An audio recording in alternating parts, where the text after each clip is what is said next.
నిర్మల్ జిల్లాలో వరుస దొంగతనాలకు పాల్పడుతున్న అంతర్రాష్ట్ర దొంగను పట్టుకున్నట్లు డీఎస్పీ గంగారెడ్డి తెలిపారు. నిర్మల్లోని డీఎస్పీ కార్యాలయంలో ఏర్పాటు చేసిన విలేకరుల సమావేశంలో ఆయన వివరాలు వెల్లడించారు. హర్యానా రాష్ట్రానికి చెందిన మహమ్మద్ అబ్బాస్ అనే వ్యక్తి పగటిపూట కూరగాయలు విక్రయించే దుకాణంలో పనిచేస్తూ రాత్రి సమయంలో దొంగతనాలు పాల్పడేవాడని తెలిపారు. గత 50 రోజుల క్రితం హర్యానా నుంచి నిర్మల్ వచ్చి ఇక్కడే పెళ్లి చేసుకుని స్థిరపడినట్లు తెలిపారు. రాత్రిపూట తాళాలు వేసిన ఇళ్లను టార్గెట్ చేసి దొంగతనాలకు పాల్పడుతుండేవాడన్నారు. విచారణలో 5 దొంగతనాలకు పాల్పడ్డట్టు ఒప్పుకున్నాడని తెలిపారు. ఇతని వద్ద నుంచి 150 గ్రాముల గంజాయి, 2 తులాల బంగారం, 20 తులాల వెండిని స్వాధీనం చేసుకుని రిమాండ్కి తరలించినట్టు తెలిపారు. దొంగలు పట్టుకోవడంలో చాకచక్యంగా వ్యవహరించిన పోలీసు అధికారులను ఆయన అభినందించారు. నిర్మల్ పట్టణంలో వరుస దొంగతనాలకు పాల్పడుతున్న ఒక అంతర్రాష్ట్ర గజ దొంగను పట్టుకోవడం జరిగింది. ఇతని పేరు మహమ్మద్ అబ్బాస్, హర్యానా రాష్ట్రానికి చెందినవాడు. పగలు కూరగాయలు అమ్మే షాపులో పనిచేస్తాడు. రాత్రి దొంగతనాలకు పాల్పడే గజ దొంగ ఇతను.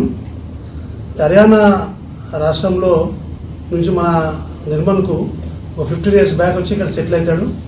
సెటిల్ అయ్యి ఇక్కడే 13 years బ్యాక్ ఇక్కడ అమ్మాయిని పెళ్లి చేసుకొని ఇక్కడే స్థిరపడిపోతాడు. స్థిరపడిపోయి రాత్రి డేలోనేమో ఈ కూరగాయల మార్కెట్లో పనిచేసి నైట్ టైం ఎక్కడైతే లాక్ తాళాలు వేసి ఉన్న ఇళ్లను తీసుకొని రాత్రి 1 నుంచి మార్నింగ్ 4 o'clock మధ్యలో ఆ లాక్ బ్రేక్ చేసి దొరికిన ఏ వస్తువుని సరే దొంగతనం చేసుకొని తీసుకుపోతాడు. చాలా జల్సాలకు అలవాటు పడి ఇటువంటి నేరాలకు పాల్పడ్డాడు. ఇతను చాకచక్యంగా మా ఎస్పీ గారి ఆధ్వర్యంలో ఒక సిసిఎస్ టీం తయారు చేసుకోవడం జరిగింది. ఆ సిసిఎస్ టీం ఇవి చాలా టెక్నికల్ ఎవిడెన్స్తోని ఇతన్ని పట్టుకోవడం జరిగింది.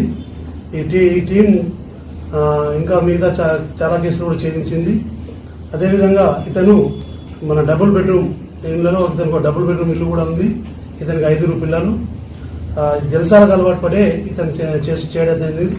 ఇతన్ని విచారించగా 5 కేసులు ఒప్పుకోవడం జరిగింది. కిల్లాగుట్టలో జూలై 5న జరిగిన నేరము, సోమవారపేటలో జూలై 12 తారీఖు, ఇంజారిగుట్టలో జూలై 22 తారీఖు, ఖురాన్పేటలో ఆగస్టు 4th, అదేవిధంగా కిల్లాగుట్టలో ఆగస్టు 18, ఖానాపూర్లో కూడా అక్టోబర్లో ఇతను దొంగతనం చేయడం జరిగింది. మొత్తం 2 తులాల అంటే 20 grams గోల్డ్ మరియు 20 తులాల సిల్వర్ను మనం సీజ్ చేయడం జరిగింది. అయితే అదేవిధంగా ఇతని మళ్ళీ సెర్చ్ చేస్తే ఇతను గాంజా కూడా అడిక్ట్ అయి ఉన్నాడు. ఇతని వద్ద 150 గ్రాముల గాంజా కూడా దొరకడం జరిగింది. కాబట్టి గాంజా కేసు కూడా ఇతనిపై పెట్టి ఇతన్ని మనము ఈరోజు రిమాండ్ తరలించడం జరుగుతుంది. ఈ మొత్తం దొంగతనానికి ఛేదించిన మా సిసిఎస్ టీం ను మా ఎస్పీ గారు అభినందించినారు. అదేవిధంగా మేము వీరికి సిబ్బందికి అందరికీ అభినందన జరుగుతుంది. అదేవిధంగా టౌన్ ఇన్స్పెక్టర్ ప్రవీణ్ కుమార్ వాళ్ళ ఎస్ఐస్ కూడా దీంట్లో పాల్పంచుకోవడం జరిగింది. వరుస దొంగతనాలు పట్టిన గజ దొంగను మనం ఈరోజు పట్టుకొని కటకటాల్లో వెనుకకు తరలించడం జరుగుతుంది. కాబట్టి దీంట్లో పనిచేసిన అందరికీ కూడా అప్రిషియేషన్ ఎస్పీ గారి తరఫున ఇవ్వడం జరుగుతుంది. సార్, పాత నేరాలు ఏమైనా ఉన్నాయి? ఇతను ఇంతకుముందు అంటే 15 years బ్యాక్ హర్యానా వాసి కాబట్టి హర్యానాలో ఒక నేరం చేస్తాడు. ఆ నేరంలో దొరికిపోతాడు.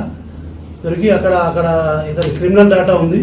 ఆ క్రిమినల్ డేటా కూడా మనకు సపోర్ట్ చేయడం జరిగింది. దీంట్లో నాందేడ్ పోలీస్ మరి హర్యానా పర్సన్స్ యొక్క వాళ్ళ యొక్క ప్రోద్బలంతో మనం ఇతన్ని చాకచక్యంగా పట్టుకోవడం జరిగింది.